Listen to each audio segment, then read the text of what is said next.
देश का नाम बदलने पर बहस छिड़ी है। संविधान में दर्ज इंडिया दैट इज भारत को बदलकर केवल भारत करने की मांग उठ रही है। आइए जानते हैं कि भारत को कितने अलग अलग नामों से जाना जाता रहा है और उनके पीछे की कहानी क्या है।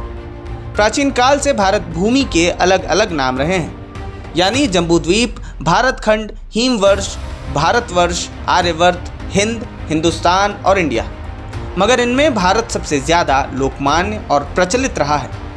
नामकरण को लेकर सबसे ज़्यादा धारणाएं और मतभेद भी भारत को लेकर ही हैं। भारत की विविध संस्कृति की तरह ही अलग अलग कालखंडों में इसके अलग अलग नाम भी मिलते हैं। इन नामों में कभी भूगोल उभर कर आता है तो कभी जातीय चेतना और कभी संस्कार। हिंद, हिंदुस्तान, इंडिया जैसे नामों में भूगोल उभर रहा है। इन नामों के मूल में यूं तो सिंध नदी प्रमुखता से नजर आ रही है, मगर सिंधु सिर्फ एक क्षेत्र विशेष की नदी भर नहीं है।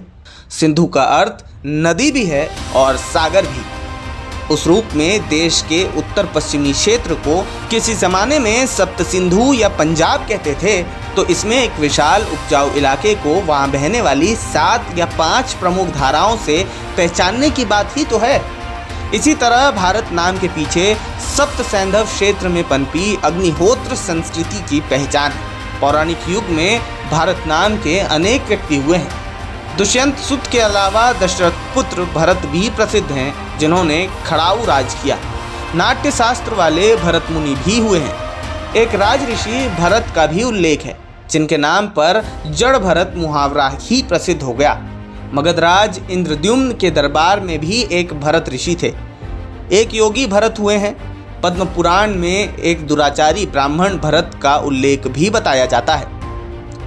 ऐत्रेय ब्राह्मण में भी दुष्यंत पुत्र भरत ही भारत नामकरण के पीछे खड़े दिखाई देते हैं। ग्रंथ के अनुसार भरत एक चक्रवर्ती सम्राट ने चारों दिशाओं की भूमि का अधिग्रहण कर विशाल साम्राज्य का निर्माण कर अश्वमेध यज्ञ किया, जिसके चलते उनके राज्य को भारतवर्ष नाम मिला।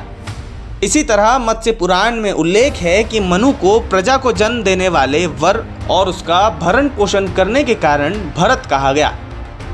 जिस खंड पर उसका शासनवास था उसे भारतवर्ष कहा गया।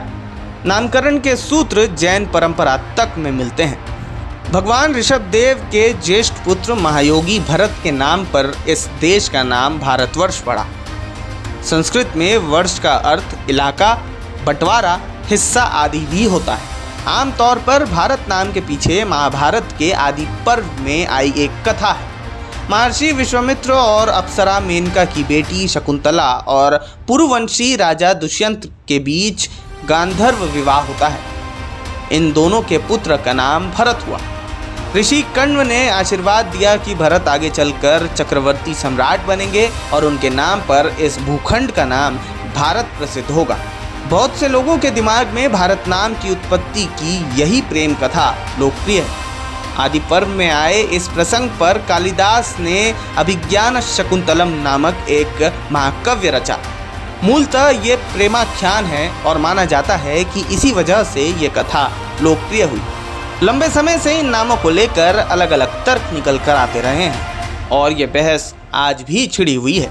पर एक तर्क सबसे ऊपर है कि नाम जो भी हो, इस देश की विविधता ऐसी ही बनी रहेगी और देश की संस्कृति हमेशा अपना परचम लहराती रहेगी।